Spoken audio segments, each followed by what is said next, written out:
11 جو کوئی یثرب پر دھاوا بول دے اس سے لڑنے کے لیے سب باہم تعاون کریں گے اور ہر فریق اپنے اپنے اطراف کا دفاع کرے گا۔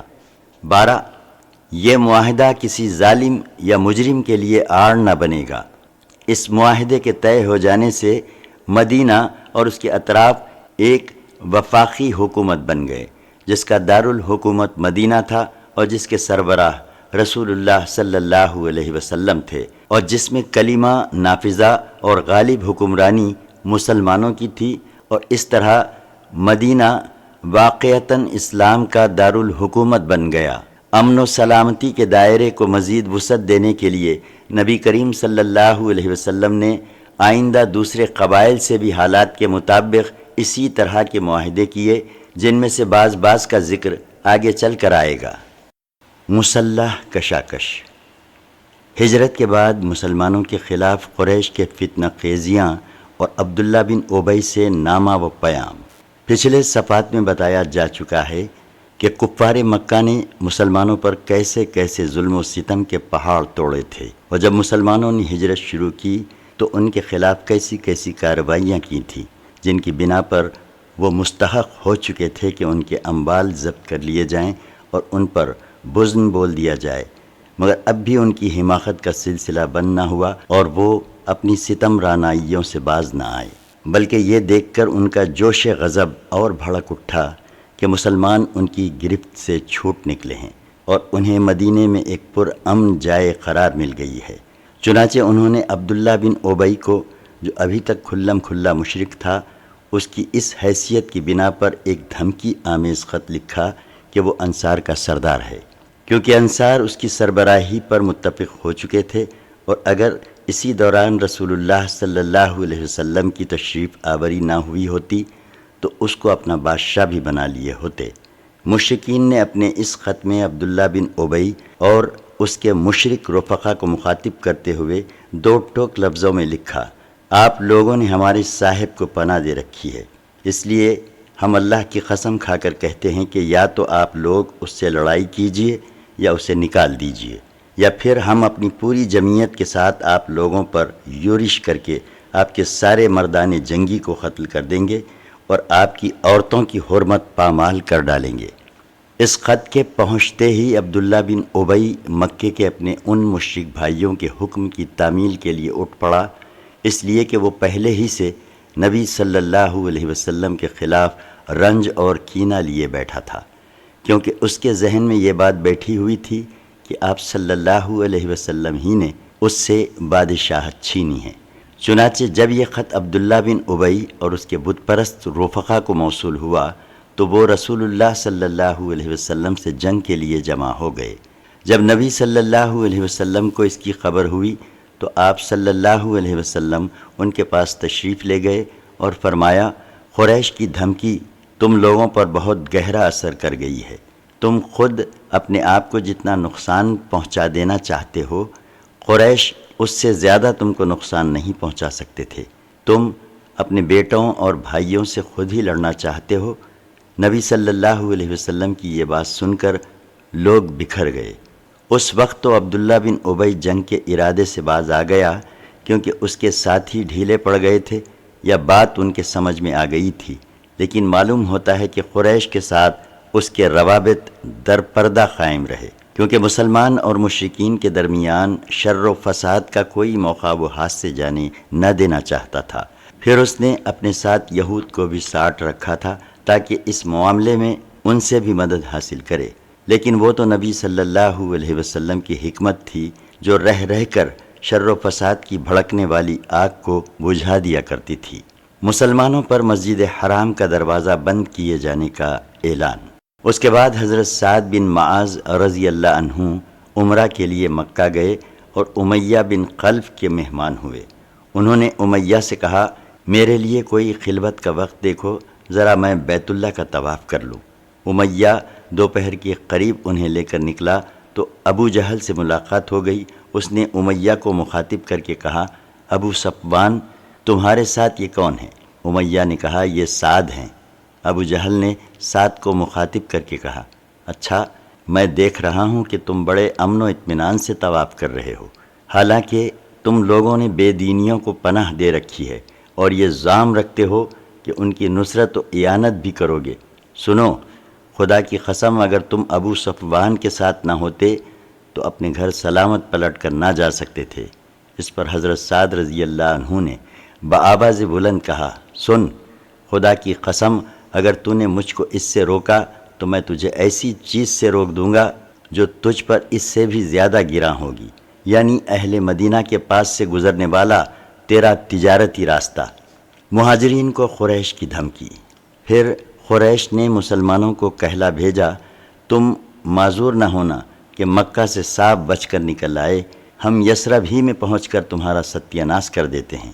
اور یہ محض دھمکی نہ تھی، بلکہ رسول اللہ صلی اللہ علیہ وسلم کو اتنے موقت طریقے پر قریش کی چالوں اور برے ارادوں کا علم ہو گیا تھا کہ آپ یا تو جاگ کر رات گزارتے تھے یا صحابہ کرام رضی اللہ عنہم کے پہرے میں سوتے تھے۔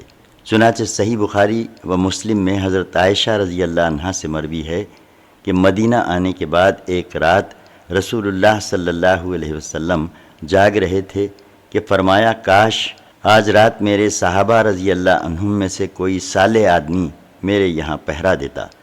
ابھی ہم اسی حالت میں تھے کہ ہمیں ہتھیار کی جھنکار سنائی پڑی۔ آپ صلی اللہ علیہ وسلم نے فرمایا، کون ہے؟ جواب آیا، سعد بن ابی وقاص۔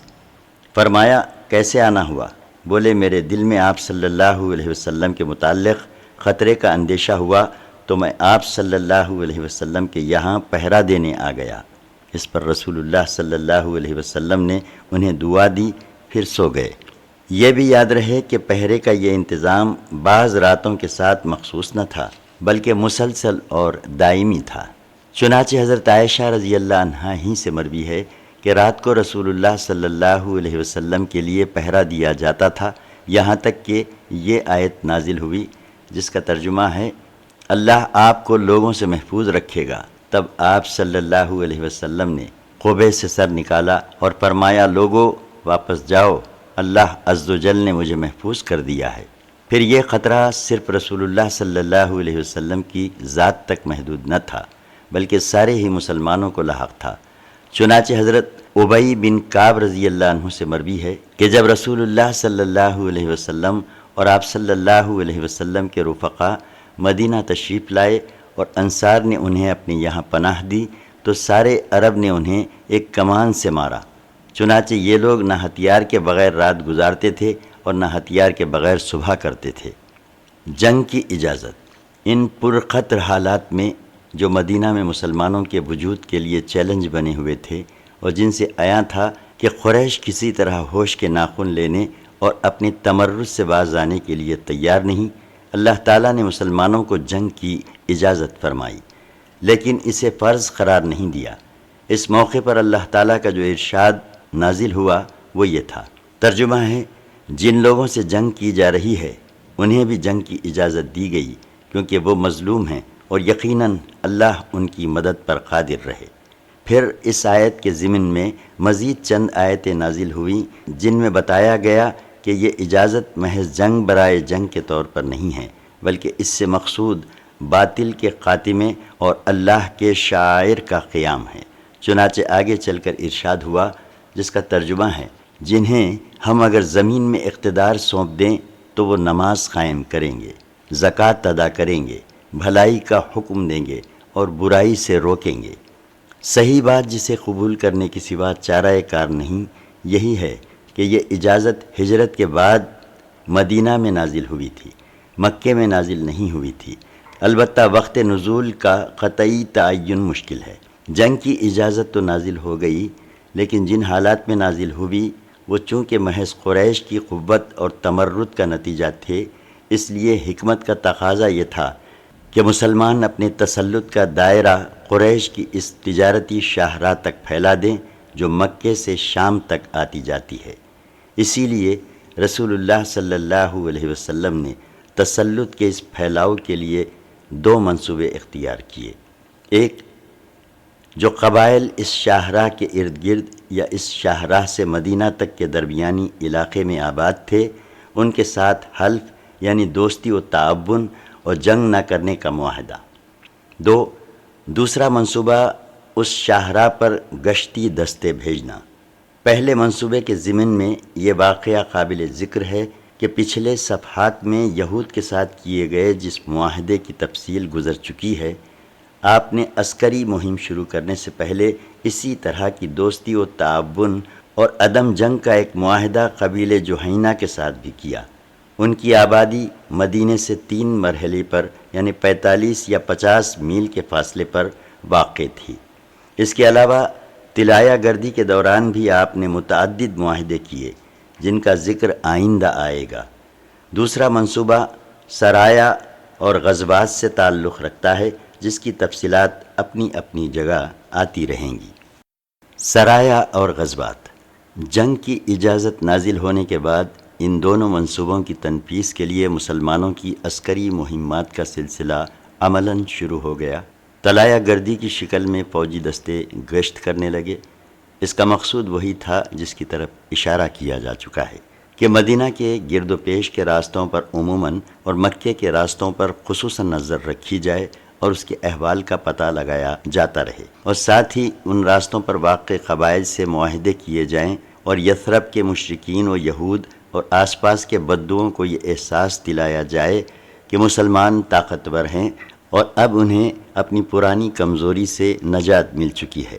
نیز قریش کو ان کی بیجا طیش اور تحور کے خطرناک نتیجے سے ڈرایا جائے تاکہ جس حماقت کی دلدل میں وہ اب تک دھنستے چلے جا رہے ہیں اس سے نکل کر ہوش کے ناخن لیں اور اپنے اقتصاد اور اسباب معیشت کو خطرے میں دیکھ کر صلح کی طرف مائل ہو جائیں، اور مسلمانوں کے گھروں میں گھس کر ان کے خاتمے کے جو عزائم رکھتے ہیں اور اللہ کی راہ میں جو رکاوٹیں کھڑی کر رہے ہیں اور مکے کے کمزور مسلمانوں پر جو ظلم و ستم ڈھا رہے ہیں ان سب سے باز آ جائیں اور مسلمان جزیرۃ العرب میں اللہ کا پیغام پہنچانے کے لیے آزاد ہو جائیں۔ ان سرایا اور غزوات کے مختصر احوال ذیل میں درج ہیں۔ 1. سریہ سیف البحر، رمضان سن 1 ہجری مطابق مارچ 623 عیسوی۔ رسول اللہ صلی اللہ علیہ وسلم نے حضرت حمزہ بن عبد المطلب رضی اللہ عنہ کو اس سریہ کا امیر بنایا اور 30 مہاجرین کو ان کے زیر کمان شام سے آنے والے ایک قریشی قافلے کا پتہ لگانے کے لیے روانہ فرمایا۔ اس قافلے میں 300 آدمی تھے جن میں ابو جہل بھی تھا۔ مسلمان ایس کے اطراف میں ساحل سمندر کے پاس پہنچے تو قافلے کا سامنا ہو گیا اور فریقین جنگ کے لیے سپارہ ہو گئے، لیکن قبیلہ جہینہ کے سردار مجدی بن عمر نے جو دونوں فریق کا حلیف تھا دوڑ دھوپ کر کے جنگ نہ ہونے دی۔ حضرت حمزہ رضی اللہ عنہ کا یہ جھنڈا پہلا جھنڈا تھا جسے رسول اللہ صلی اللہ علیہ وسلم نے اپنے دستے مبارک سے باندھا تھا۔ اس کا رنگ سفید تھا اور اس کے علم بردار حضرت ابو مرثد کناز بن حسین غنوی رضی اللہ عنہ تھے۔ 2. سریہ رابغ، شوال سن 1 ہجری اپریل 623 عیسوی۔ رسول اللہ صلی اللہ علیہ وسلم نے حضرت عبیدہ بن حارث بن مطلب کو مہاجرین کے ساتھ سواروں کا رسالہ دے کر روانہ فرمایا۔ رابغ کی وادی میں ابو سفیان سے سامنا ہوا، اس کے ساتھ 200 آدمی تھے۔ فریقین نے ایک دوسرے پر تیر چلائے لیکن اس سے آگے کوئی جنگ نہ ہوئی۔ اس سریے میں مکی لشکر کے 2 آدمی مسلمانوں سے آ ملے، ایک حضرت مقداد بن عمر البحرانی اور دوسرے عتبہ بن غزوان المزانی رضی اللہ عنہما۔ یہ دونوں مسلمان تھے اور کفار کے ساتھ نکلے ہی اس مقصد سے تھے کہ اس طرح مسلمانوں سے جا ملیں۔ حضرت ابو عبیدہ رضی اللہ عنہ کا علم سفید تھا اور علم بردار حضرت مصطح بن اساسہ بن مطلب بن عبد مناف تھے۔ 3. سریہ قرار، ذیقعد سن 1 ہجری مئی 623 عیسوی۔ رسول اللہ صلی اللہ علیہ وسلم نے اس سریہ کا امیر حضرت سعد بن ابی وقاص رضی اللہ عنہ کو مقرر فرمایا۔ انہیں 20 آدمیوں کی کمان دے کر قریش کے قافلے کا پتہ لگانے کے لیے روانہ فرمایا اور یہ تاکید فرما دی کہ قرار سے آگے نہ بڑھیں۔ یہ لوگ پیدل روانہ ہوئے، رات کو سفر کرتے اور دن میں چھپتے رہتے تھے۔ 5ویں روز صبح قرار پہنچے تو معلوم ہوا کہ قافلہ ایک دن پہلے جا چکا ہے۔ اس سریے کا علم سفید تھا اور علم بردار حضرت مقداد بن عمر اور رضی اللہ عنہ تھے۔ 4. غزوہ ابوا یا ودان، سفر سن 2 ہجری، اگست 623 عیسوی۔ اس مہم میں 70 مہاجرین کے ہمراہ رسول اللہ صلی اللہ علیہ وسلم بنفس نفیس تشریف لے گئے تھے اور مدینے میں حضرت سعد بن عبادہ رضی اللہ عنہ کو اپنا قائم مقام مقرر فرما دیا تھا۔ مہم کا مقصد قریش کے ایک قافلے کی راہ روکنا تھا۔ آپ ودان تک پہنچے لیکن کوئی معاملہ پیش نہ آیا۔ اسی غزوے میں آپ صلی اللہ علیہ وسلم نے بنو زمرہ کے سردار وقت عمرو بن مخشی الزمری سے حلیفانہ معاہدہ کیا۔ معاہدے کی عبارت یہ تھی: یہ بنو زمرہ کے لیے محمد الرسول اللہ صلی اللہ علیہ وسلم کی تحریر ہے۔ یہ لوگ اپنی جان اور مال کے بارے میں مامون رہیں گے اور جو ان پر یورش کرے گا اس کے خلاف ان کی مدد کی جائے گی، الا یہ کہ یہ خود اللہ کے دین کے خلاف جنگ کریں۔ یہ معاہدہ اس وقت تک کے لیے ہے جب تک سمندر اون کو تر کرے، یعنی ہمیشہ کے لیے ہے، اور جب نبی کریم صلی اللہ علیہ وسلم اپنی مدد کے لیے انہیں آوازیں دیں گے تو انہیں آنا ہوگا۔ یہ پہلی فوجی مہم تھی جس میں رسول اللہ صلی اللہ علیہ وسلم بذات خود تشریف لے گئے تھے اور 15 دن مدینے سے باہر گزار کر واپس آئے۔ اس مہم کے پرچم کا رنگ سفید تھا اور حضرت حمزہ رضی اللہ عنہ علم بردار تھے۔ 5 غزوہ بوات، ربیع الاول سن 2 ہجری، ستمبر 623 عیسوی۔ اس مہم میں رسول اللہ صلی اللہ علیہ وسلم 200 صحابہ کو ہمراہ لے کر روانہ ہوئے۔ مقصود قریش کا ایک قافلہ تھا جس میں امیہ بن خلف سمیت قریش کے 100 آدمی اور 2500 اونٹ تھے۔ آپ رضوہ کے اطراف میں مقام بوات تک تشریف لے گئے لیکن کوئی معاملہ پیش نہ آیا۔ اس غزوے کے دوران حضرت سعد بن معاذ رضی اللہ عنہ کو مدینے کا امیر بنایا گیا تھا۔ پرچم سفید تھا اور علم بردار حضرت سعد بن ابی وقاص رضی اللہ عنہ تھے۔ 6 غزوہ صفوان، ربیع الاول سن 2 ہجری، ستمبر 623 عیسوی۔ اس غزوے کی وجہ یہ تھی کہ کرز بن جابر فہری نے مشرکین کی ایک مختصر سی فوج کے ساتھ مدینے کی چراہ گاہ پر چھاپا مارا اور کچھ مویشی لوٹ لیے۔ رسول اللہ صلی اللہ علیہ وسلم نے 70 صحابہ کے ہمراہ اس کا تعاقب کیا اور بدر کے اطراف میں واقع وادی صفوان تک تشریف لے گئے، لیکن کرز اور اس کے ساتھیوں کو نہ پا سکے اور کسی ٹکراؤ کے بغیر واپس آ گئے۔ اس غزوے کو بعض لوگ غزوہ بدر اولیٰ بھی کہتے ہیں۔ اس غزوے کے دوران مدینے کی امارت زید بن حارثہ رضی اللہ عنہ کو سونپی گئی تھی۔ علم سفید تھا اور علم بردار حضرت علی رضی اللہ عنہ تھے۔ 7 غزوہ ذی العشیرہ، جمادی الاولیٰ و جمادی الآخرہ، سن 2 ہجری، نومبر دسمبر 623 عیسوی۔ اس مہم میں رسول اللہ صلی اللہ علیہ وسلم کے ہمراہ 150-200 مہاجرین تھے، لیکن آپ نے کسی کو روانگی پر مجبور نہیں کیا تھا۔ سواری کے لیے صرف 30 اونٹ تھے، اس لیے لوگ باری باری سوار ہوتے تھے۔ مقصود قریش کا ایک قافلہ تھا جو ملک شام جا رہا تھا اور معلوم ہوا تھا کہ یہ مکے سے چل چکا ہے۔ اس قافلے میں قریش کا خاصا مال تھا۔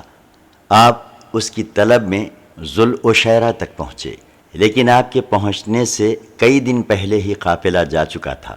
یہ وہی قافلہ ہے جسے شام سے واپسی پر نبی صلی اللہ علیہ وسلم نے گرفتار کرنا چاہا تو یہ قافلہ تو بچ نکلا، لیکن جنگ بدر پیش آ گئی۔ اس مہم پر ابن اسحاق کے بقول رسول اللہ صلی اللہ علیہ وسلم جمادی الاولیٰ کے اواخر میں روانہ ہوئے اور جمادی الآخرہ میں واپس آئے۔ غالباً یہی وجہ ہے کہ اس غزوے کے مہینے کی تعین میں اہل سیر کا اختلاف ہے۔ اس غزوے میں رسول اللہ صلی اللہ علیہ وسلم نے بنو مدلج اور ان کے حلیف بنو زمرہ سے عدم جنگ کا معاہدہ کیا۔ ایام سفر میں مدینہ کی سربراہی کا کام حضرت ابو سلمہ بن عبد الاسد مخزومی رضی اللہ عنہ نے انجام دیا۔ اس دفعہ بھی پرچم سفید تھا اور علم برداری حضرت حمزہ رضی اللہ عنہ فرما رہے تھے۔ 8 سریہ نخلہ، رجب سن 2 ہجری، جنوری 624 عیسوی۔ اس مہم پر رسول اللہ صلی اللہ علیہ وسلم نے حضرت عبداللہ بن جحش رضی اللہ عنہ کی سرکردگی میں 12 مہاجرین کا ایک دستہ روانہ فرمایا۔ ہر 2 آدمی کے لیے ایک اونٹ تھا جس پر باری باری دونوں سوار ہوتے تھے۔ دستے کے امیر کو رسول اللہ صلی اللہ علیہ وسلم نے ایک تحریر لکھ کر دی تھی اور ہدایت فرمائی تھی کہ 2 دن سفر کر لینے کے بعد ہی اسے دیکھیں گے۔ چنانچہ 2 دن کے بعد حضرت عبداللہ نے تحریر دیکھی تو اس میں یہ درج تھا، جب تم میری یہ تحریر دیکھو تو آگے بڑھتے جاؤ، یہاں تک کہ مکہ اور طائف کے درمیان نخلا میں اترو اور وہاں قریش کے ایک قافلے کی گھات میں لگ جاؤ اور ہمارے لیے اس کی خبروں کا پتہ لگاؤ۔ انہوں نے سما و طاعت کہا اور اپنے رفقا کو اس کی اطلاع دیتے ہوئے فرمایا کہ میں کسی پر جبر نہیں کرتا، جسے شہادت محبوب ہو وہ اٹھ کھڑا ہو اور جسے موت ناگوار ہو وہ واپس چلا جائے، باقی رہا میں تو بہرحال آگے جاؤں گا۔ اس پر سارے ہی رفقا اٹھ کھڑے ہوئے اور منزل مقصود کے لیے چل پڑے۔ البتہ راستے میں سعد بن ابی وقاص اور عتبہ بن غزوان رضی اللہ عنہما کا اونٹ غائب ہو گیا، جس پر یہ دونوں بزرگ باری باری سفر کر رہے تھے، اس لیے یہ دونوں پیچھے رہ گئے۔ حضرت عبداللہ بن جحش رضی اللہ عنہ نے طویل مسافت طے کر کے نخلا میں نزول فرمایا۔ وہاں سے قریش کا ایک قافلہ گزرا جو کشمش، چمڑے اور سامان تجارت لیے ہوئے تھا۔ قافلے میں عبداللہ بن مغیرہ کے 2 بیٹے عثمان اور نوفل اور عمر بن حضرمی اور حکیم بن کیسان مولا مغیرہ تھے۔ مسلمانوں نے باہم مشورہ کیا کہ آخر کیا کریں، آج حرام مہینے رجب کا آخری دن ہے، اگر ہم لڑائی کرتے ہیں تو اس حرام مہینے کی بے حرمتی ہوتی ہے اور رات بھر رک جاتے ہیں تو یہ لوگ حدود حرم میں داخل ہو جائیں گے۔ اس کے بعد سب کی یہی رائے ہوئی کہ حملہ کر دینا چاہیے۔ چنانچہ ایک شخص نے عمر بن حضرمی کو تیر مارا اور اس کا کام تمام کر دیا۔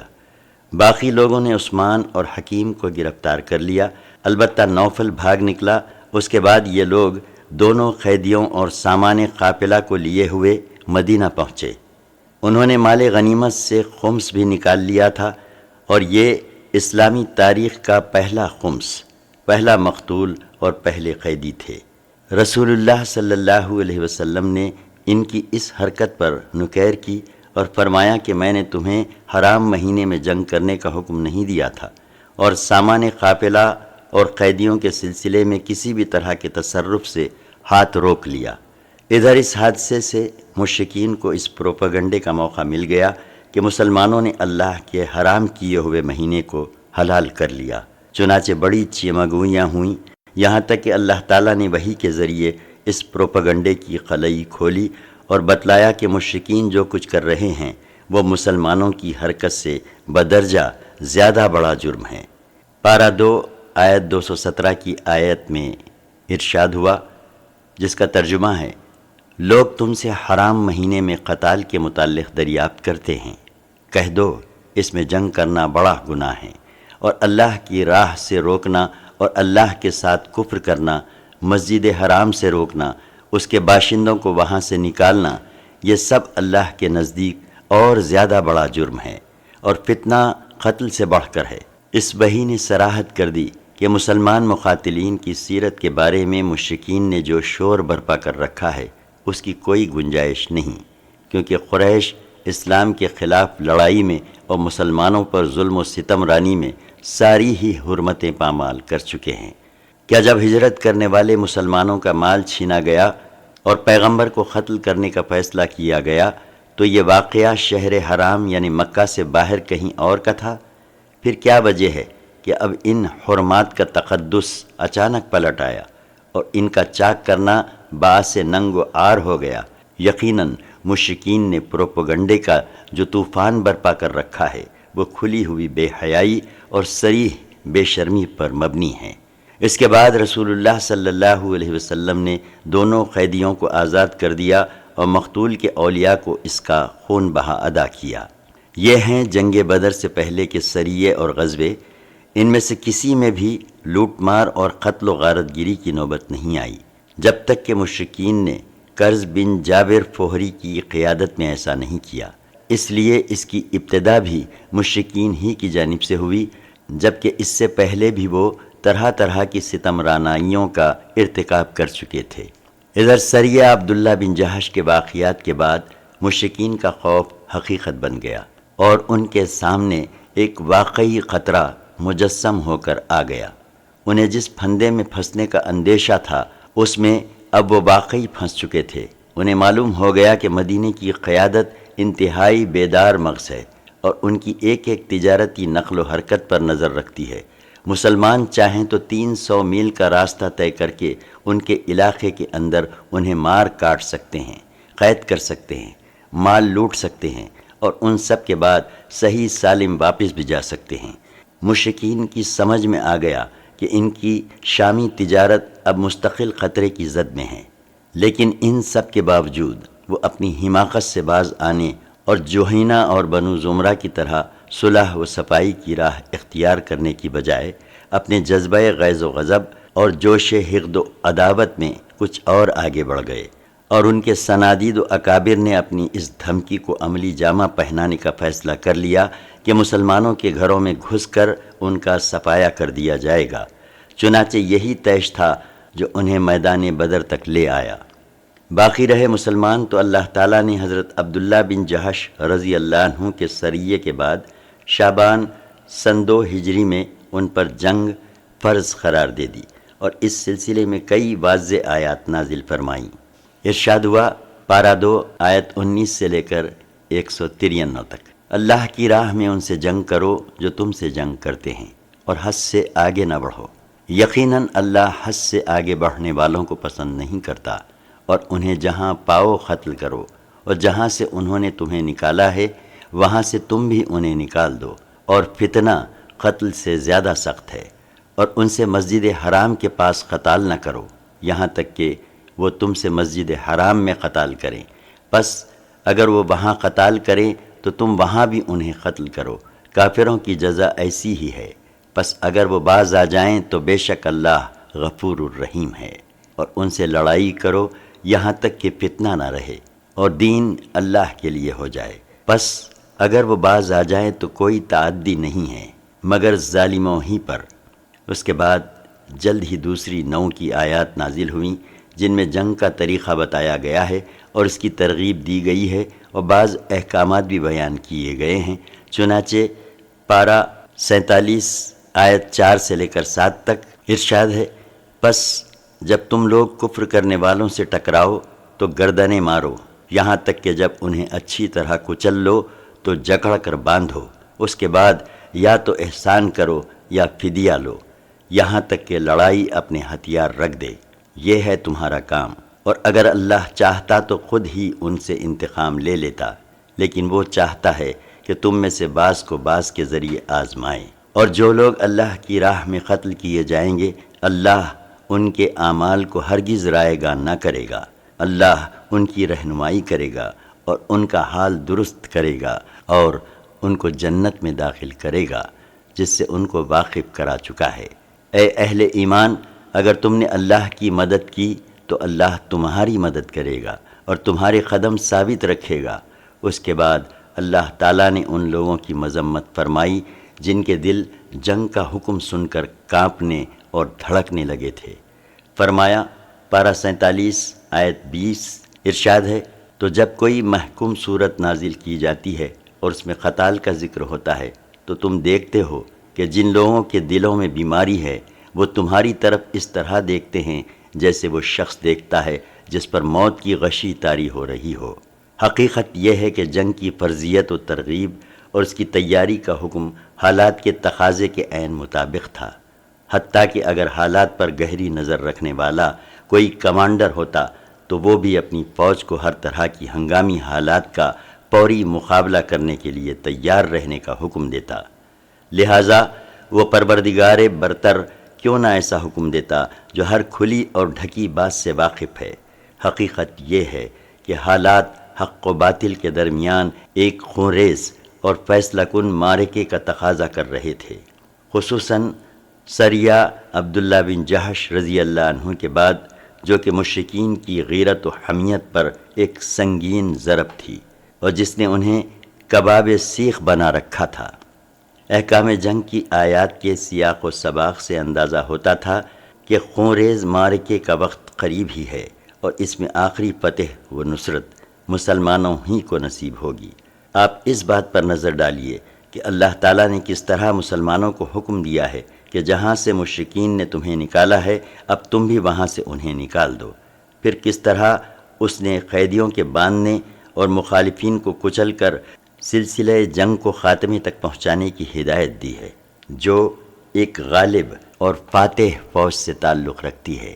یہ اشارہ تھا کہ آخری غلبہ مسلمانوں ہی کو نصیب ہوگا، لیکن یہ بات پردوں اور اشاروں میں بتائی گئی تاکہ جو شخص جہاد فی سبیل اللہ کے لیے جتنی گرم جوشی رکھتا ہے اس کا عملی مظاہرہ بھی کر سکے۔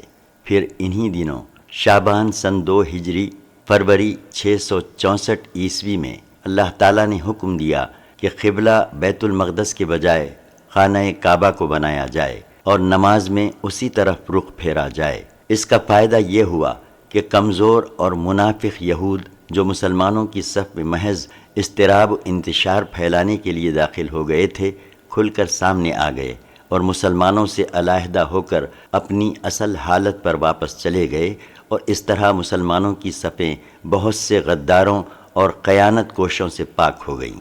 تحویل قبلہ میں اس طرف بھی ایک لطیف اشارہ تھا کہ اب ایک نیا دور شروع ہو رہا ہے جو اس قبلے پر مسلمانوں کے قبضے سے پہلے ختم نہ ہوگا، کیونکہ یہ بڑی عجیب بات ہوگی کہ کسی قوم کا قبلہ اس کے دشمنوں کے قبضے میں ہو، اور اگر ہے تو پھر ضروری ہے کہ کسی نہ کسی دن اسے آزاد کرایا جائے۔ ان احکام اور اشاروں کے بعد مسلمانوں کے نشاط میں مزید اضافہ ہو گیا اور ان کے جہاد فی سبیل اللہ کے جذبات اور دشمن سے فیصلہ کن ٹکر لینے کی آرزو کچھ اور بڑھ گئی۔ غزوہ بدر کبریٰ، اسلام کا پہلا فیصلہ کن معرکہ۔ غزوے کا سبب غزوہ عشیرہ کے ذکر میں ہم بتا چکے ہیں کہ قریش کا ایک قافلہ مکے سے شام جاتے ہوئے نبی صلی اللہ علیہ وسلم کی گرفت سے بچ نکلا تھا۔ یہی قافلہ جب شام سے پلٹ کر مکہ واپس آنے والا تھا تو نبی صلی اللہ علیہ وسلم نے طلحہ بن عبید اللہ رضی اللہ عنہ اور سعید بن زید رضی اللہ عنہ کو اس کے حالات کا پتہ لگانے کے لیے شمال کی جانب روانہ فرمایا۔ یہ دونوں صحابی مقام حورہ تک تشریف لے گئے اور وہیں ٹھہرے رہے۔ جب ابو سفیان قافلہ لے کر وہاں سے گزرا تو یہ نہایت تیز رفتاری سے مدینہ پلٹے اور رسول اللہ صلی اللہ علیہ وسلم کو اس کی اطلاع دی۔ اس قافلے میں اہل مکہ کی بڑی دولت تھی، یعنی 1000 اونٹ تھے جن پر کم از کم 50,000 دینار یعنی 262 کلو سونے کی مالیت کا ساز و سامان بار کیا ہوا تھا۔ درآں حالانکہ اس کی حفاظت کے لیے صرف 40 آدمی تھے۔ اہل مدینہ کے لیے یہ بڑا زرین موقع تھا، جبکہ اہل مکہ کے لیے اس مال فراواں سے محرومی بڑی زبردست فوجی، سیاسی اور اقتصادی مار کی حیثیت رکھتی تھی۔ اس لیے رسول اللہ صلی اللہ علیہ وسلم نے مسلمانوں کے اندر اعلان فرمایا کہ یہ قریش کا قافلہ مال و دولت سے چلا آ رہا ہے، اس کے لیے نکل پڑو، ہو سکتا ہے کہ اللہ تعالیٰ اسے بطور غنیمت تمہارے حوالے کر دے۔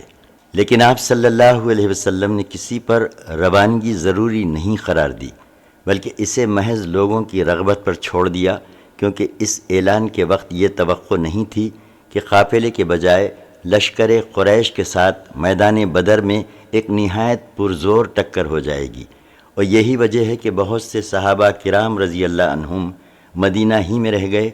ان کا خیال تھا کہ رسول اللہ صلی اللہ علیہ وسلم کا یہ سفر آپ کی گزشتہ عام فوجی مہمات سے مختلف نہ ہوگا، اور اسی لیے اس غزوے میں شریک نہ ہونے والوں پر کوئی نکیر بھی نہیں کی گئی۔ اسلامی لشکر کی تعداد اور کمان کی تقسیم۔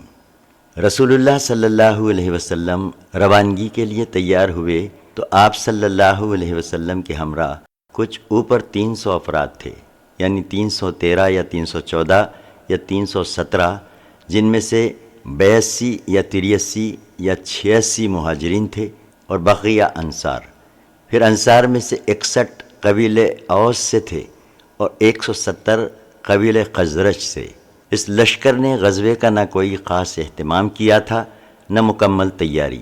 چنانچہ پورے لشکر میں صرف 2 گھوڑے تھے، ایک حضرت زبیر بن عوام رضی اللہ عنہ کا اور دوسرا حضرت مقداد بن اسود کندی رضی اللہ عنہ کا، اور 70 اونٹ جن میں سے ہر اونٹ پر 2 یا 3 آدمی باری باری سوار ہوتے تھے۔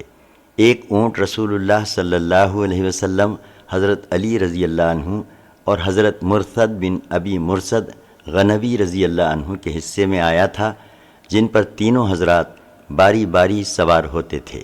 مدینے کا انتظام اور نماز کی امامت پہل حضرت ابن ام مکتوم رضی اللہ عنہ کو سونپی گئی، لیکن جب نبی صلی اللہ علیہ وسلم مقام روحہ تک پہنچے تو آپ صلی اللہ علیہ وسلم نے حضرت ابو لبابہ بن عبد المنذر رضی اللہ عنہ کو مدینے کا منتظم بنا کر واپس بھیج دیا۔ لشکر کی تنظیم اس طرح کی گئی کہ ایک جیش مہاجرین کا بنایا گیا اور ایک انصار کا۔ مہاجرین کا علم حضرت علی بن ابی طالب کو دیا گیا اور انصار کا علم حضرت سعد بن معاذ کو، اور جنرل کمان کا پرچم جس کا رنگ سفید تھا حضرت مصعب بن عمیر عبدری رضی اللہ عنہ کو دیا گیا۔ میمنہ کے افسر حضرت زبیر بن عوام رضی اللہ عنہ مقرر کیے گئے اور میسرہ کے افسر حضرت مقداد بن عمر رضی اللہ عنہ، اور جیسا کہ ہم بتا چکے ہیں پورے لشکر میں صرف یہی دونوں بزرگ شہسوار تھے۔ ساخہ کی کمان حضرت قیس بن ابی سعاسہ کے حوالے کی گئی اور سپہ سالار اعلیٰ کی حیثیت سے جنرل کمان رسول اللہ صلی اللہ علیہ وسلم نے خود سنبھالی۔ بدر کی جانب اسلامی لشکر کی روانگی۔ رسول اللہ صلی اللہ علیہ وسلم اس نامکمل لشکر کو لے کر روانہ ہوئے تو مدینہ کے دہانے سے نکل کر مکہ جانے والی شاہراہ عام پر چلتے ہوئے بیئر روحہ تک تشریف لے گئے۔ پھر وہاں سے آگے بڑھے تو مکے کا راستہ بائیں جانب چھوڑ دیا اور داہنی جانب کترا کر چلتے ہوئے نازیہ پہنچے۔ منزل مقصود بدر تھی۔ پھر نازیہ کے ایک گوشے سے گزر کر وادی رحقان پار کی۔ یہ نازیہ اور درہ صفرا کے درمیان ایک وادی ہے۔ اس وادی کے بعد درہ صفرا سے گزرے، پھر درے سے اتر کر وادی صفرا کے قریب جا پہنچے اور وہاں سے قبیلہ جوہینہ کے 2 آدمیوں یعنی بیسس بن عمر اور عدی بن ابی زغبہ کو قافلے کے حالات کا پتہ لگانے کے لیے بدر روانہ فرمایا۔ مکے میں خطرے کا اعلان۔ دوسری طرف قافلے کی صورتحال یہ تھی کہ ابو سفیان جو اس کا نگہبان تھا حد درجہ محتاط تھا۔ اسے معلوم تھا کہ مکے کا راستہ خطروں سے پر ہے، اس لیے وہ حالات کا مسلسل پتہ لگاتا رہتا تھا اور جن قافلوں سے ملاقات ہوتی تھی اس سے کیفیت دریافت کرتا رہتا تھا۔ چنانچہ اسے جلد ہی معلوم ہو گیا کہ محمد صلی اللہ علیہ وسلم نے صحابہ کرام رضی اللہ عنہم کو قافلے پر حملے کی دعوت دے دی ہے، لہٰذا اس نے فوراً زمزم بن عمر غفاری کو اجرت دے کر مکہ بھیجا کہ وہاں جا کر قافلے کی حفاظت کے لیے قریش میں نفیر عام کی صدا لگائے۔ زمزم نہایت تیز رفتاری سے مکہ آیا اور عرب دستور کے مطابق اپنے اونٹ کی ناک چپڑی، کجاوا الٹا، کرتا پھاڑا، وادی مکہ میں اسی اونٹ پر کھڑے ہو کر آواز لگائی، اے جماعت قریش، قافلہ قافلہ، تمہارا مال جو ابو سفیان کے ہمراہ ہے اس پر محمد صلی اللہ علیہ وسلم اور اس کے ساتھی دھاوا بولنے جا رہے ہیں۔ مجھے یقین نہیں کہ تم اسے پا سکو گے۔ مدد مدد۔ جنگ کے لیے اہل مکہ کی تیاری۔ یہ آواز سن کر لوگ ہر طرف سے دوڑ پڑے، کہنے لگے محمد صلی اللہ علیہ وسلم اور اس کے ساتھی سمجھتے ہیں کہ یہ قافلہ بھی ابن حضرمی کے قافلے جیسا ہے۔ جی نہیں، ہرگز نہیں، خدا کی قسم انہیں پتہ چل جائے گا کہ ہمارا معاملہ کچھ اور ہے۔ چنانچہ سارے مکے میں 2 ہی طرح کے لوگ تھے، یا تو آدمی خود جنگ کے لیے نکل رہا تھا یا اپنی جگہ کسی اور کو بھیج رہا تھا، اور اس طرح گویا سبھی نکل پڑے۔ خصوصاً معززین مکہ میں سے کوئی بھی پیچھے نہ رہا۔ صرف ابو لہب نے اپنی جگہ اپنے ایک قرضدار کو بھیجا۔ گرد و پیش کے قبائل عرب کو بھی قریش نے بھرتی کیا اور خود قریشی قبائل میں سے سوائے بنو عدی کے کوئی بھی پیچھے نہ رہا۔ البتہ بنو عدی کے کسی بھی آدمی نے اس جنگ میں شرکت نہ کی۔ مکی لشکر کی تعداد۔ ابتدا میں مکی لشکر کی تعداد 1300 تھی، جن کے پاس 100 گھوڑے اور 600 زرہیں تھیں۔ اونٹ کثرت سے تھے، جن کی ٹھیک ٹھیک تعداد معلوم نہ ہو سکی۔ لشکر کا سپہ سالار ابو جہل بن ہشام تھا۔ قریش کے 9 معزز آدمی اس کی رسد کے ذمہ دار تھے۔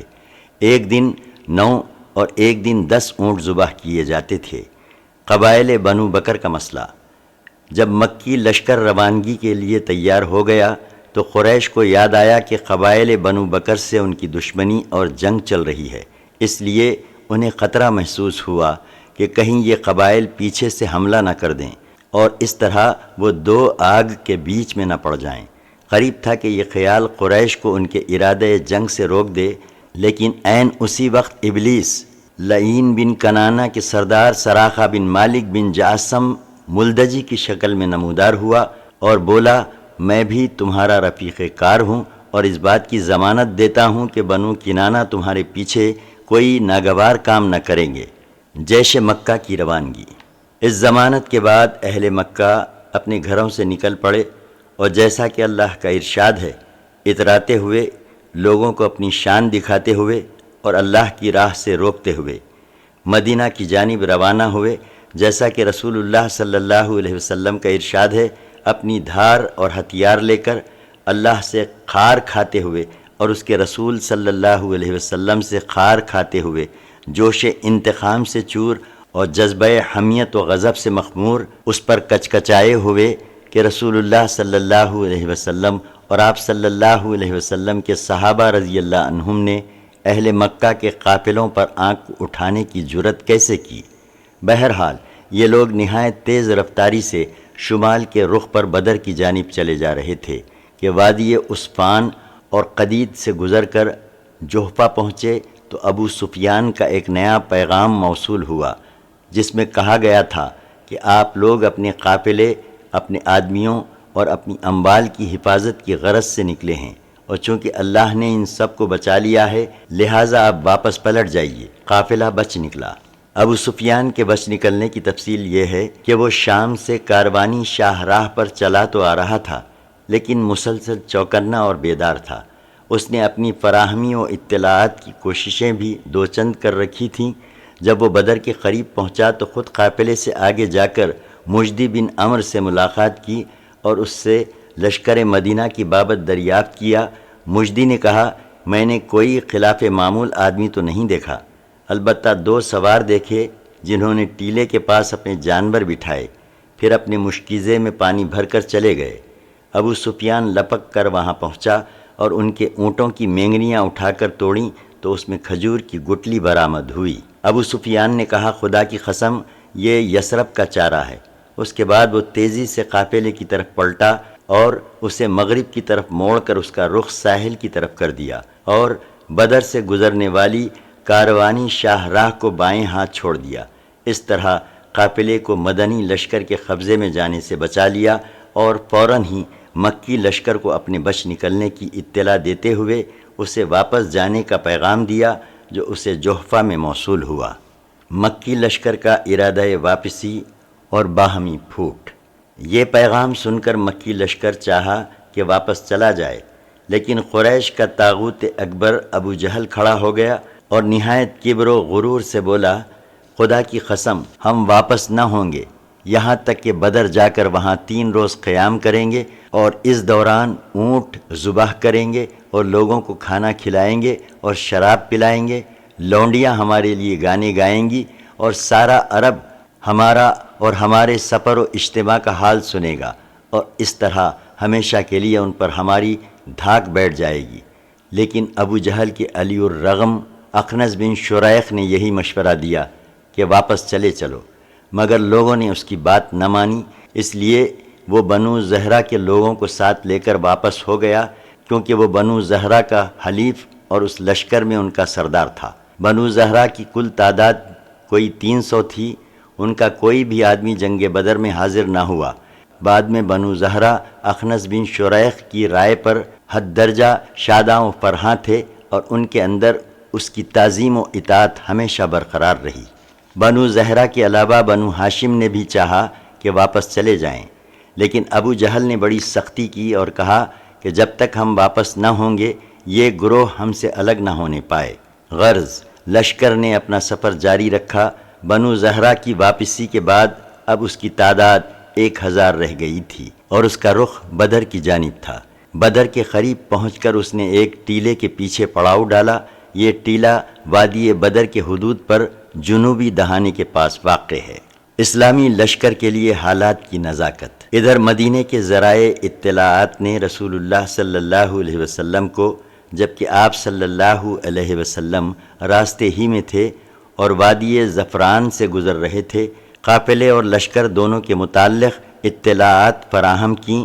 آپ صلی اللہ علیہ وسلم نے ان اطلاعات کا گہرائی سے جائزہ لینے کے بعد یقین کر لیا کہ اب ایک خونریز ٹکراؤ کا وقت آ گیا ہے اور ایک ایسا اقدام ناگزیر ہے جو شجاعت و بصالت اور جرأت و جسارت پر مبنی ہو، کیونکہ یہ بات قطعی تھی کہ اگر مکی لشکر کو اس علاقے میں یوں ہی دندناتا ہوا پھرنے دیا جاتا تو اس میں قریش کی فوجی ساکھ کو بڑی قوت پہنچ جاتی اور ان کی سیاسی بالادستی کا دائرہ دور تک پھیل جاتا، مسلمانوں کی آواز دب کر کمزور ہو جاتی اور اس کے بعد اسلامی دعوت کو ایک بے روح ڈھانچہ سمجھ کر اس علاقے کا ہر کس و ناکس اپنے سینے میں اسلام کے خلاف کینہ و عداوت رکھتا تھا، شر پر آمادہ ہو جاتا۔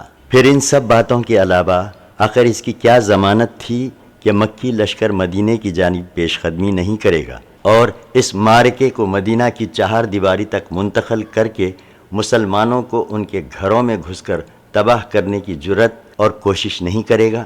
جی ہاں، اگر مدنی لشکر کی جانب سے ذرا بھی گریز کیا جاتا تو یہ سب کچھ ممکن تھا، اور اگر ایسا نہ بھی ہوتا تو مسلمانوں کی ہیبت و شہرت پر تو بہرحال اس کا نہایت برا اثر پڑتا۔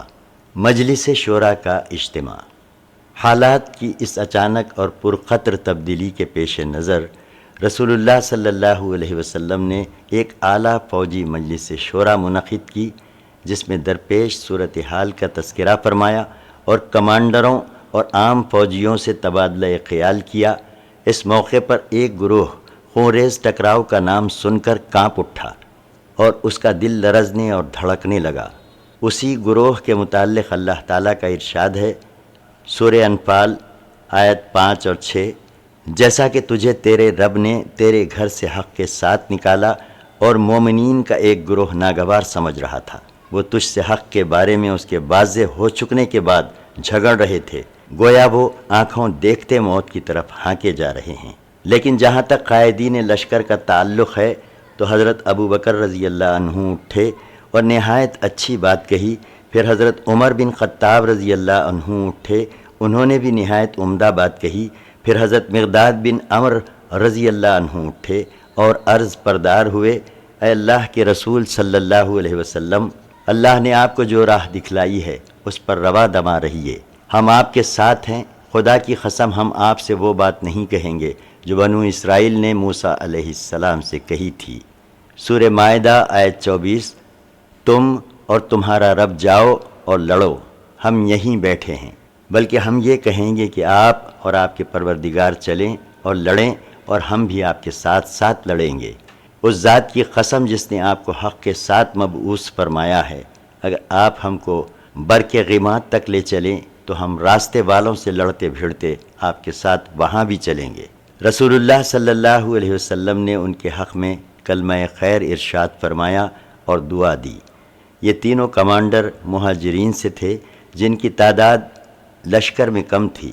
رسول اللہ صلی اللہ علیہ وسلم کی خواہش تھی کہ انصار کی رائے معلوم کریں، کیونکہ وہی لشکر میں اکثریت رکھتے تھے اور معرکے کا اصل بوجھ انہی کے شانوں پر پڑنے والا تھا۔ درآں حالانکہ بیعت عقبہ کی روح سے ان پر لازم نہ تھا کہ مدینے سے باہر نکل کر جنگ کریں، اس لیے آپ صلی اللہ علیہ وسلم نے مذکورہ تینوں حضرات کی باتیں سننے کے بعد پھر فرمایا، لوگو مجھے مشورہ دو۔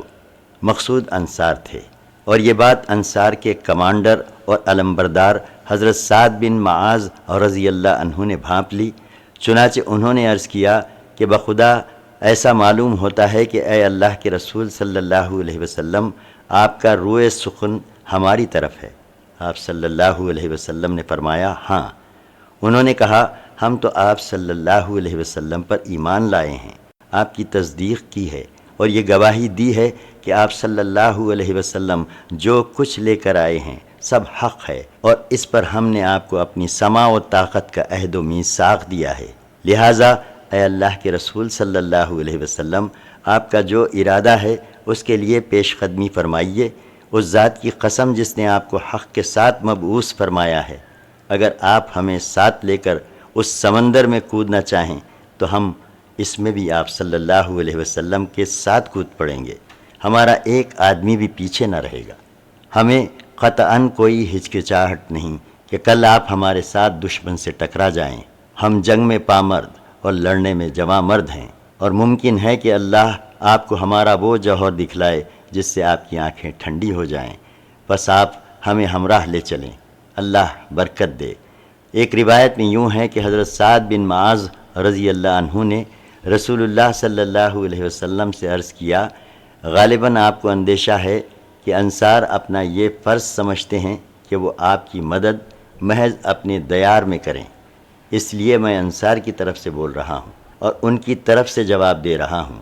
عرض ہے کہ آپ صلی اللہ علیہ وسلم جہاں چاہیں تشریف لے چلیں، جس سے چاہیں تعلق استوار کریں اور جس سے چاہیں تعلق کاٹ لیں، ہمارے مال میں سے جو چاہیں لے لیں اور جو چاہیں دے دیں، اور آپ صلی اللہ علیہ وسلم لے لیں گے، وہ ہمارے نزدیک اس سے زیادہ پسندیدہ ہوگا جسے آپ چھوڑ دیں گے، اور اس معاملے میں آپ صلی اللہ علیہ وسلم کا جو بھی فیصلہ ہوگا، ہمارا فیصلہ بہرحال اس کے تابع ہوگا۔ خدا کی قسم، اگر آپ پیش قدمی کرتے ہوئے بر کے غیمات تک جائیں تو ہم بھی آپ کے ساتھ ساتھ چلیں گے، اور اگر آپ ہمیں لے کر اس سمندر میں کودنا چاہیں تو ہم اس میں بھی کود جائیں گے۔ حضرت سعد رضی اللہ عنہ کی یہ بات سن کر رسول اللہ صلی اللہ علیہ وسلم پر خوشی کی لہر دوڑ گئی، آپ صلی اللہ علیہ وسلم پر نشاط طاری ہو گیا۔ آپ صلی اللہ علیہ وسلم نے فرمایا، چلو اور خوشی خوشی چلو، اللہ نے مجھ سے 2 گروہوں میں سے ایک کا وعدہ فرمایا ہے، واللہ اس وقت گویا میں قوم کی قتل گاہیں دیکھ رہا ہوں۔ اسلامی لشکر کا بقیہ سفر۔ اس کے بعد رسول اللہ صلی اللہ علیہ وسلم زعفران سے آگے بڑھے اور چند پہاڑی موڑ سے گزر کر، جنہیں اسافر کہا جاتا ہے، دیت نامی ایک آبادی میں اترے اور رہنان نامی پہاڑ نما تودے کو دائیں ہاتھ چھوڑ دیا، اور اس کے بعد بدر کے قریب نزول فرمایا۔ جاسوسی کا اقدام۔ یہاں پہنچ کر رسول اللہ صلی اللہ علیہ وسلم نے اپنے رفیق غار حضرت ابوبکر رضی اللہ عنہ کو ہمراہ لیا اور خود فراہمی اطلاعات کے لیے نکل پڑے۔ ابھی دور ہی سے مکی لشکر کے کیمپ کا جائزہ لے رہے تھے کہ ایک بوڑھا عرب مل گیا۔ رسول اللہ صلی اللہ علیہ وسلم نے اس سے قریش اور محمد و اصحاب محمد کا حال دریافت کیا۔ دونوں لشکر کے متعلق پوچھنے کا مقصد یہ تھا کہ آپ کی شخصیت پر پردہ پڑا رہے، لیکن بڈھے نے کہا، جب تک تم لوگ یہ نہیں بتاؤ گے کہ تمہارا تعلق کس قوم سے ہے، میں بھی کچھ نہیں بتاؤں گا۔ رسول اللہ صلی اللہ علیہ وسلم نے فرمایا، جب تم ہمیں بتا دو گے تو ہم بھی تمہیں بتا دیں گے۔ اس نے کہا، اچھا تو یہ اس کے بدلے ہے؟ آپ نے فرمایا، ہاں۔ اس نے کہا، مجھے معلوم ہوا ہے کہ محمد اور ان کے ساتھی فلاں روز نکلے ہیں، اگر مجھے بتانے والے نے صحیح بتایا ہے تو آج وہ لوگ فلاں جگہ ہوں گے، اور ٹھیک اس جگہ کی نشاندہی کی جہاں اس وقت مدینے کا لشکر تھا۔ اور مجھے یہ بھی معلوم ہوا ہے کہ قریش فلاں دن نکلے ہیں، اگر مجھے خبر دینے والے نے صحیح خبر دی ہے تو وہ آج فلاں جگہ ہوں گے، اور ٹھیک اس جگہ کا نام لیا جہاں اس وقت مکے کا لشکر تھا۔ جب بڈھا اپنی بات کہہ چکا تو بولا، اچھا اب یہ بتاؤ کہ تم دونوں کس سے ہو؟ رسول اللہ صلی اللہ علیہ وسلم نے فرمایا، ہم لوگ ایک پانی سے ہیں، اور یہ کہہ کر واپس پلٹ پڑے۔ بڈھا بکتا رہا، کیا پانی سے ہیں؟ کیا عراق کے پانی سے ہیں؟ لشکر مکہ کے بارے میں اہم معلومات کا حصول۔ اسی روز شام کو آپ صلی اللہ علیہ وسلم نے دشمن کے حالات کا پتہ لگانے کے لیے نئے سرے سے ایک جاسوسی دستہ روانہ فرمایا۔ اس کارروائی کے لیے مہاجرین کے 3 قائد علی بن ابی طالب، زبیر بن عوام اور سعد بن ابی وقاص رضی اللہ عنہم صحابہ کرام کی ایک جماعت کے ہمراہ روانہ ہوئے۔ یہ لوگ سیدھے بدر کے چشمے پر پہنچے۔ وہاں 2 غلام مکی لشکر کے لیے پانی بھر رہے تھے، انہیں گرفتار کر لیا۔ اور رسول اللہ صلی اللہ علیہ وسلم کی خدمت میں حاضر کیا۔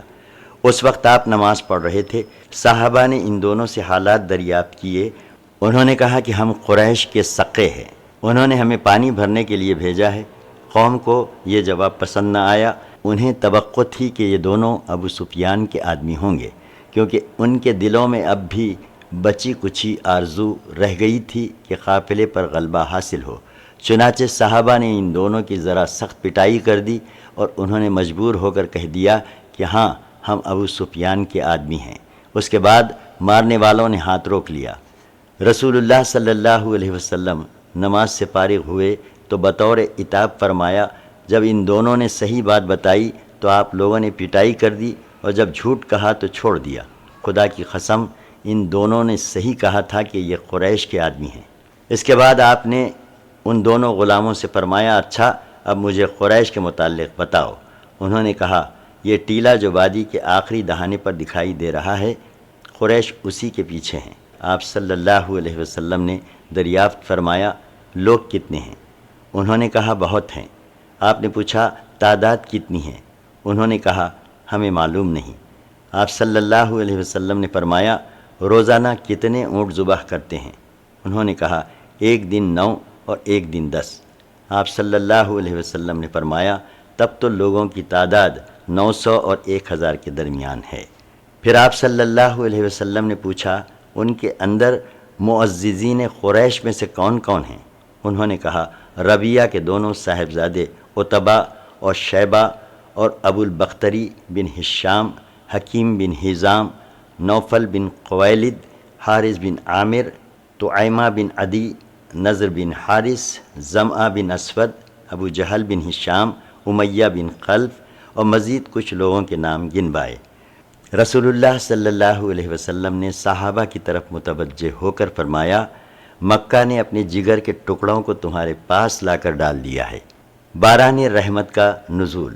اللہ عز و جل نے اسی رات ایک بارش نازل فرمائی جو مشرکین پر موسلا دھار برسی اور ان کی پیش قدمی میں رکاوٹ بن گئی، لیکن مسلمانوں پر پھوار بن کر برسی اور انہیں پاک کر دیا، شیطان کی گندگی دور کر دی اور زمین کو ہموار کر دیا۔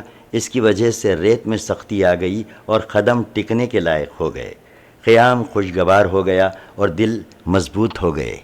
اہم فوجی مراکز کی طرف اسلامی لشکر کی سبقت۔ اس کے بعد رسول اللہ صلی اللہ علیہ وسلم نے اپنے لشکر کو حرکت دی تاکہ مشرکین سے پہلے بدر کے چشمے پر پہنچ جائیں، اس پر مشرکین کو مسلط نہ ہونے دیں۔ چنانچہ عشاء کے وقت آپ صلی اللہ علیہ وسلم نے بدر کے قریب ترین چشمے پر نزول فرمایا۔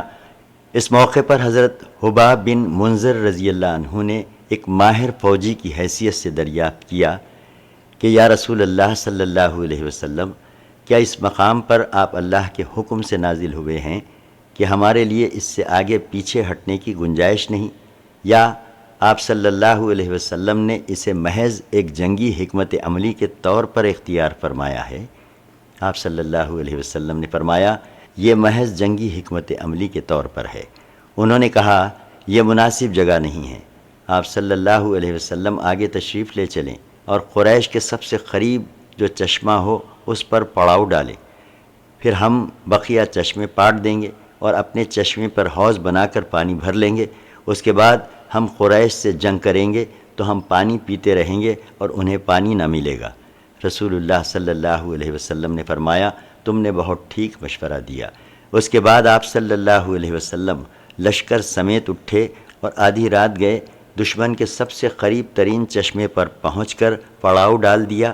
پھر صحابہ رضی اللہ عنہم نے حوض بنایا اور باقی تمام چشموں کو بند کر دیا۔ مرکز قیادت۔ صحابہ کرام رضی اللہ عنہ چشمے پر پڑاؤ ڈال چکے تو حضرت سعد بن معاذ رضی اللہ عنہ نے یہ تجویز پیش کی کہ کیوں نہ مسلمان آپ کے لیے ایک مرکز قیادت تعمیر کر دیں، تاکہ خدا نخواستہ فتح کی بجائے شکست سے دوچار ہونا پڑ جائے یا کسی اور ہنگامی حالت سے سابقہ پیش آ جائے تو اس کے لیے ہم پہلے ہی سے مستعد رہیں۔ چنانچہ انہوں نے عرض کیا، اے اللہ کے نبی صلی اللہ علیہ وسلم، کیوں نہ ہم آپ صلی اللہ علیہ وسلم کے لیے ایک چھپر تعمیر کر دیں جس میں آپ صلی اللہ علیہ وسلم تشریف رکھیں گے اور ہم آپ صلی اللہ علیہ وسلم کے پاس آپ صلی اللہ علیہ وسلم کی سواریاں بھی مہیا رکھیں گے۔ اس کے بعد اپنے دشمن سے ٹکر لیں گے۔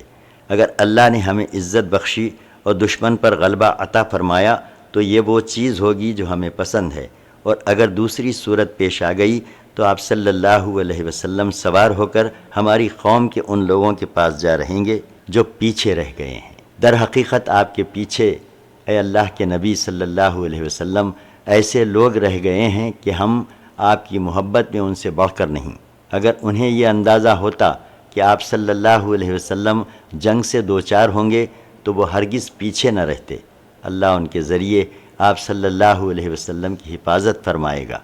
وہ آپ صلی اللہ علیہ وسلم کے خیر خواہ ہوں گے اور آپ کے ہمراہ جہاد کریں گے۔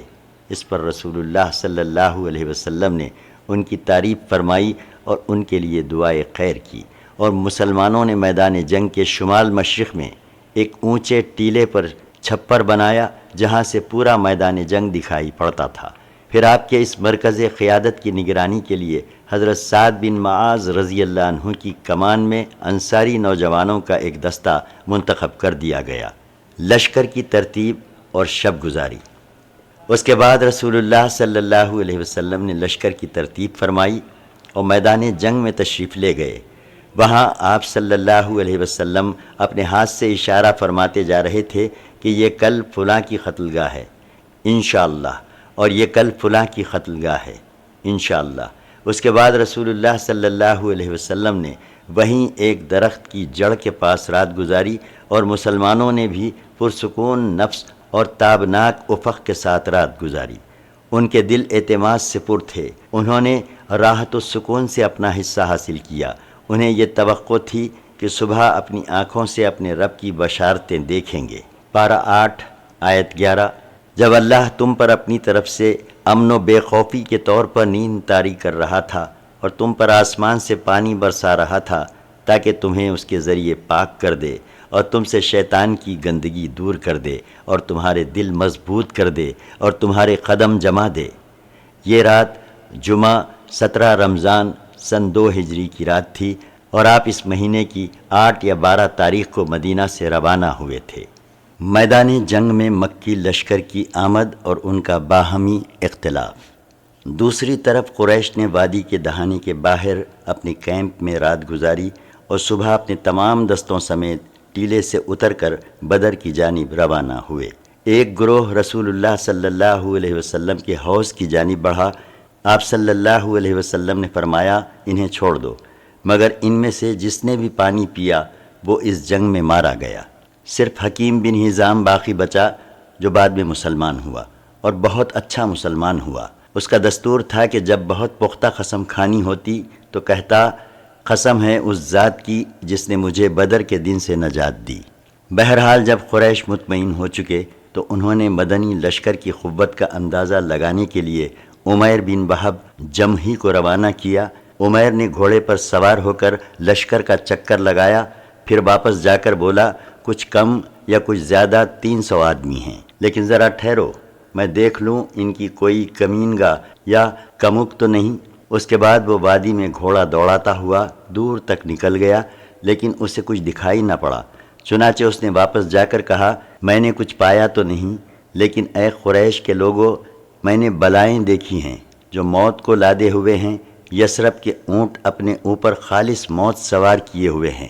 یہ ایسے لوگ ہیں جن کی ساری حفاظت اور ملجا و ماوا خود ان کی تلواریں ہیں، کوئی اور چیز نہیں۔ خدا کی قسم میں سمجھتا ہوں کہ ان کا کوئی آدمی تمہارے آدمی کو قتل کیے بغیر قتل نہ ہوگا، اور اگر تمہارے خاص افراد کو انہوں نے مار لیا تو اس کے بعد جینے کا مزہ ہی کیا ہے؟ اس لیے ذرا اچھی طرح سوچ سمجھ لو۔ اس موقع پر ابو جہل کے خلاف جو معرکہ آرائی پر تلا ہوا تھا، ایک اور معارضہ اٹھ کھڑا ہوا جس کا مطالبہ تھا کہ جنگ کے بغیر مکہ واپس جائیں۔ چنانچہ حکیم بن حزام نے لوگوں کے درمیان دوڑ دھوپ شروع کر دی۔ وہ عتبہ بن ربیعہ کے پاس آیا اور بولا ابو الولید آپ قریش کے بڑے آدمی اور واجب الاطاعت سردار ہیں، پھر آپ کیوں نہ ایک اچھا کام کر جائیں جس کے سبب آپ کا ذکر ہمیشہ بھلائی سے ہوتا رہے۔ عتبہ نے کہا حکیم وہ کون سا کام ہے؟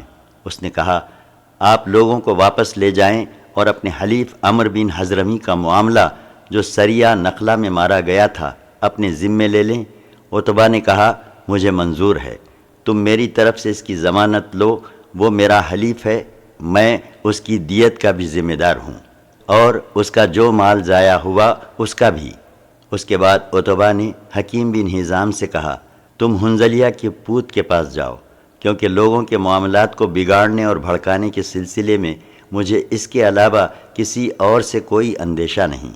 حنظلیہ کے پوت سے مراد ابو جہل ہے، حنظلیہ اس کی ماں تھی۔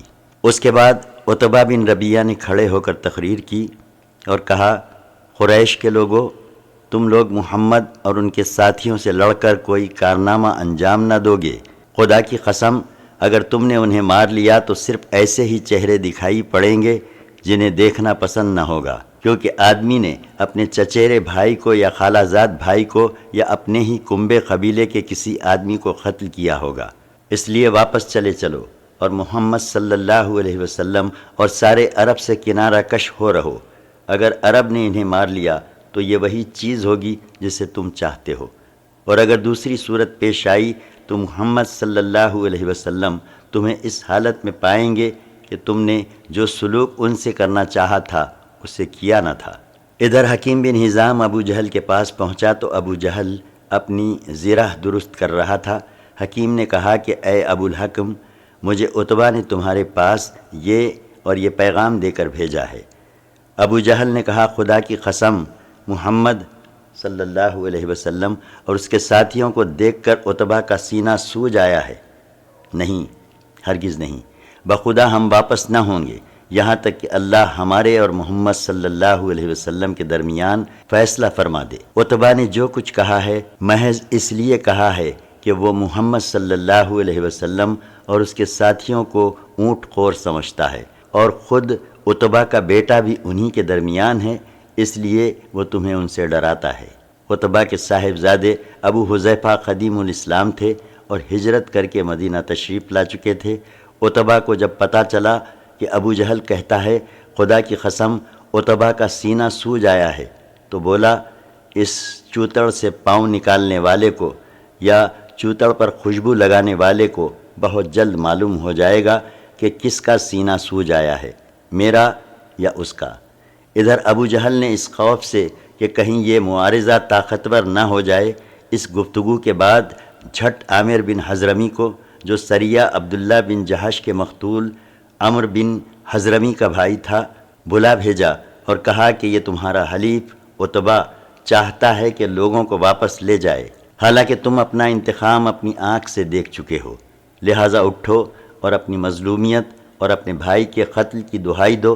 اس پر عامر اٹھا اور اپنا چوتڑ کھول کر چیخا، واہ امرا، واہ امرا، ہائے امر، ہائے امر۔ اس پر قوم گرم ہو گئی، ان کا معاملہ سنگین اور ان کا ارادہ جنگ پختہ ہو گیا۔ عتبہ نے جس سوجھ بوجھ کی دعوت دی تھی وہ رائے گاہ گئی، اس طرح ہوش پر جوش غالب آ گیا اور یہ معارضہ بھی بے نتیجہ رہا۔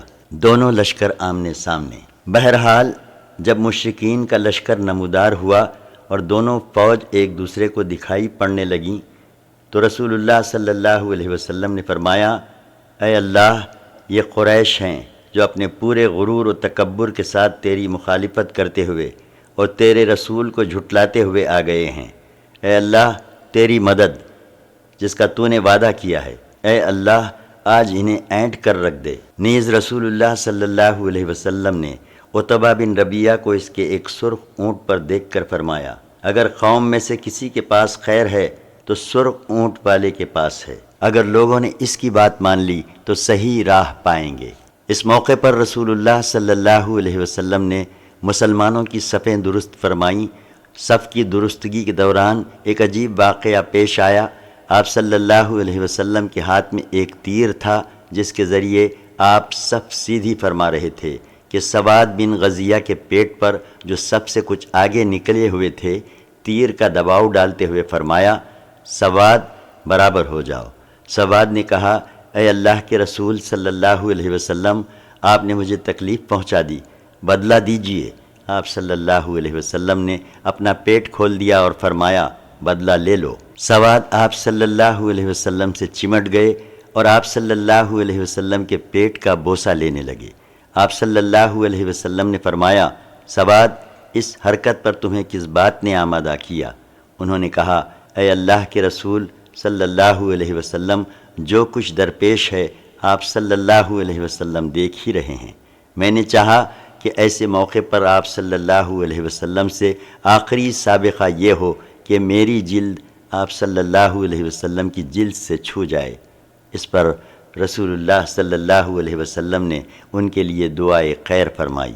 پھر جب صفیں درست کی جا چکیں تو آپ صلی اللہ علیہ وسلم نے لشکر کو ہدایت فرمائی کہ جب تک اسے آپ کے آخری احکام موصول نہ ہو جائیں جنگ شروع نہ کرے۔ اس کے بعد طریقۂ جنگ کے بارے میں ایک خصوصی رہنمائی فرماتے ہوئے ارشاد فرمایا کہ جب مشرکین جم گھٹ کر کے تمہارے قریب آ جائیں تو ان پر تیر چلانا اور اپنے تیر بچانے کی کوشش کرنا، یعنی پہلے ہی سے فضول تیر اندازی کر کے تیروں کو ضائع نہ کرنا، اور جب تک وہ تم پر چھا نہ جائیں تلوار نہ کھینچنا۔ اس کے بعد خاص آپ صلی اللہ علیہ وسلم اور ابو بکر رضی اللہ عنہ چھپر کی طرف واپس گئے اور حضرت سعد بن معاذ رضی اللہ عنہ اپنا نگران دستہ لے کر چھپر کے دروازے پر تعینات ہو گئے۔ دوسری طرف مشرکین کی صورتحال یہ تھی کہ ابو جہل نے اللہ سے فیصلے کی دعا کی۔ اس نے کہا اے اللہ، ہم میں سے جو فریق قرابت کو زیادہ کاٹنے والا اور غلط حرکتیں زیادہ کرنے والا ہے اسے تو آج توڑ دے۔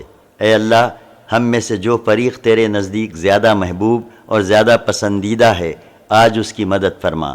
بعد میں اسی بات کی طرف اشارہ کرتے ہوئے اللہ نے یہ آیت نازل فرمائی، پارہ 8 آیت 19، اگر تم فیصلہ چاہتے ہو تو تمہارے پاس فیصلہ آ گیا، اور اگر تم باز آ جاؤ تو یہی تمہارے لیے بہتر ہے، لیکن اگر تم اپنی اس حرکت کی طرف پلٹو گے تو ہم بھی تمہاری سزا کی طرف پلٹیں گے، اور تمہاری جماعت اگرچہ وہ زیادہ ہی کیوں نہ ہو تمہارے کچھ کام نہ آ سکے گی، اور یاد رکھو کہ اللہ مومنین کے ساتھ ہے۔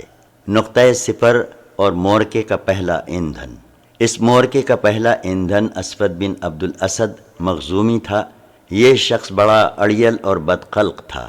یہ کہتے ہوئے میدان میں نکلا کہ میں اللہ سے عہد کرتا ہوں کہ ان کے حوض کا پانی پی کر رہوں گا، ورنہ اسے ڈھا دوں گا یا اس کے لیے جان دے دوں گا۔ جب یہ ادھر سے نکلا تو ادھر سے حضرت حمزہ بن عبد المطلب برآمد ہوئے۔ دونوں میں حوض سے پرے ہی مدبھیڑ ہوئی۔ حضرت حمزہ رضی اللہ عنہ نے ایسی تلوار ماری کہ اس کا پاؤں نصف پنڈلی سے کٹ کر اڑ گیا اور وہ پیٹھ کے بل گر پڑا۔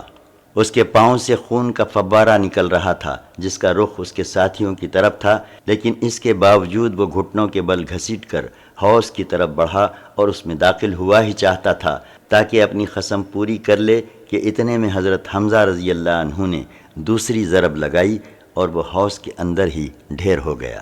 مبارزت، یہ اس مورکے کا پہلا قتل تھا اور اس سے جنگ کی آگ بھڑک اٹھی۔ چنانچہ اس کے بعد قریش کے 3 بہترین شہسوار نکلے جو سب کے سب ایک ہی خاندان کے تھے۔ ایک عتبہ اور دوسرا اس کا بھائی شیبہ جو دونوں ربیہ کے بیٹے تھے، اور تیسرا ولید جو عتبہ کا بیٹا تھا۔ انہوں نے اپنی سب سے الگ ہوتے ہی دعوت مبارزت دی۔ مقابلے کے لیے انصار کے 3 جوان نکلے، ایک اوف، دوسرے معبز، یہ دونوں حارث کے بیٹے تھے اور ان کی ماں کا نام افرا تھا، تیسرے عبداللہ بن رواحہ۔ قریشیوں نے کہا تم کون لوگ ہو؟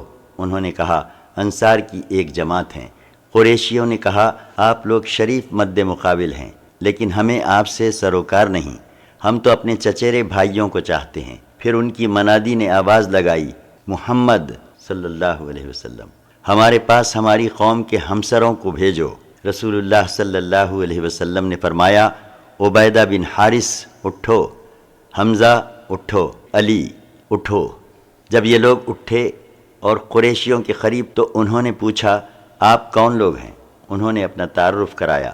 قریشیوں نے کہا ہاں آپ لوگ شریف مد مقابل ہیں۔ اس کے بعد معرکہ آرائی ہوئی۔ حضرت عبیدہ رضی اللہ عنہ نے جو سب سے معمر تھے عتبہ بن ربیہ سے مقابلہ کیا، حضرت حمزہ رضی اللہ عنہ نے شیبہ سے اور حضرت علی نے ولید سے۔ حضرت حمزہ رضی اللہ عنہ اور حضرت علی رضی اللہ عنہ نے تو اپنے اپنے مقابل کو جھٹ مار لیا، لیکن حضرت عبیدہ رضی اللہ عنہ اور ان کے مد مقابل کے درمیان ایک ایک وار کا تبادلہ ہوا اور دونوں میں سے ہر ایک نے دوسرے کو گہرا زخم لگایا۔ اتنے میں حضرت علی رضی اللہ عنہ اور حضرت حمزہ رضی اللہ عنہ اپنے اپنے شکار سے فارغ ہو کر آ گئے۔ آتے ہی عتبہ پر ٹوٹ پڑے، اس کا کام تمام کیا اور حضرت عبیدہ کو اٹھا لائے۔ ان کا پاؤں کٹ گیا تھا اور آواز بند ہو گئی تھی، جو مسلسل بند ہی رہی، یہاں تک کہ جنگ کے چوتھے یا پانچویں دن جب مسلمان مدینہ واپس ہوتے ہوئے وادی صفرا سے گزر رہے تھے، ان کا انتقال ہو گیا۔ حضرت علی رضی اللہ عنہ اللہ کی قسم کھا کر فرمایا کرتے تھے کہ یہ آیت ہمارے ہی بارے میں نازل ہوئی۔ پارہ 22 آیت 19۔ یہ دونوں فریق ہیں جنہوں نے اپنے رب کے بارے میں جھگڑا کیا ہے۔ عام ہجوم۔ اس مبازرت کا انجام مشرکین کے لیے ایک برا آغاز تھا۔ وہ ایک ہی جست میں اپنے 3 بہترین شہ سواروں اور کمانڈروں سے ہاتھ دھو بیٹھے تھے، اس لیے انہوں نے غیظ و غضب سے بے قابو ہو کر ایک آدمی کی طرح یکبارگی حملہ کر دیا۔ دوسری طرف مسلمان اپنے رب سے نصرت اور مدد کی دعا کرنے اور اس کے حضور اخلاص و تضرع اپنانے کے بعد اپنی اپنی جگہوں پر جمے اور دفاعی موقف اختیار کیے مشرکین کے تابڑ توڑ حملوں کو روک رہے تھے اور انہیں خاصا نقصان پہنچا رہے تھے۔ زبان پر احد احد کا کلمہ تھا۔ رسول اللہ صلی اللہ علیہ وسلم کی دعا۔ ادھر رسول اللہ صلی اللہ علیہ وسلم صفیں درست کر کے واپس آتے ہی اپنے پاک پروردگار سے نصرت و مدد کا وعدہ پورا کرنے کی دعا مانگنے لگے۔ آپ صلی اللہ علیہ وسلم کی دعا یہ تھی: اے اللہ، تو نے مجھ سے جو وعدہ کیا ہے اسے پورا فرما دے۔ اے اللہ، میں تجھ سے تیرا عہد اور تیرے وعدے کا سوال کر رہا ہوں۔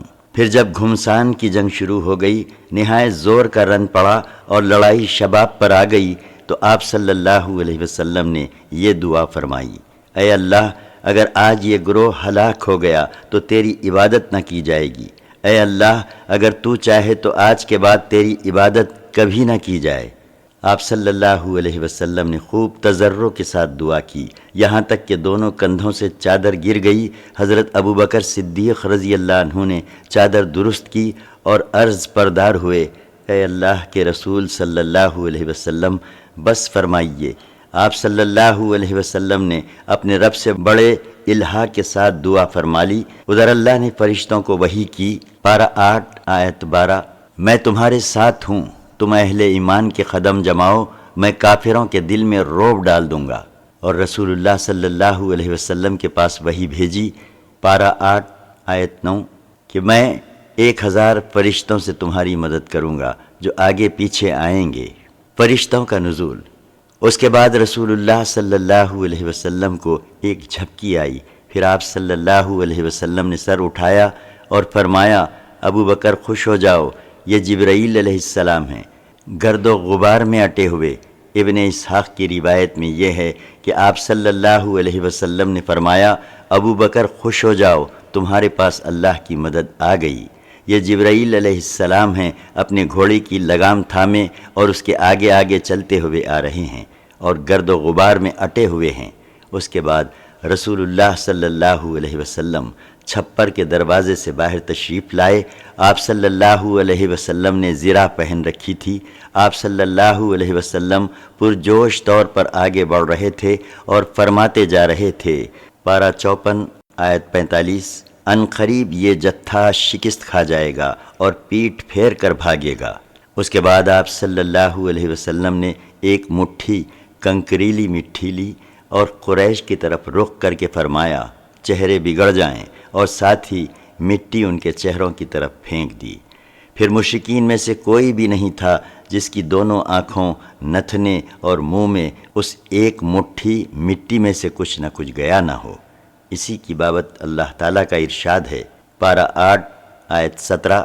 جب آپ صلی اللہ علیہ وسلم نے پھینکا تو در حقیقت آپ صلی اللہ علیہ وسلم نے نہیں پھینکا بلکہ اللہ نے پھینکا۔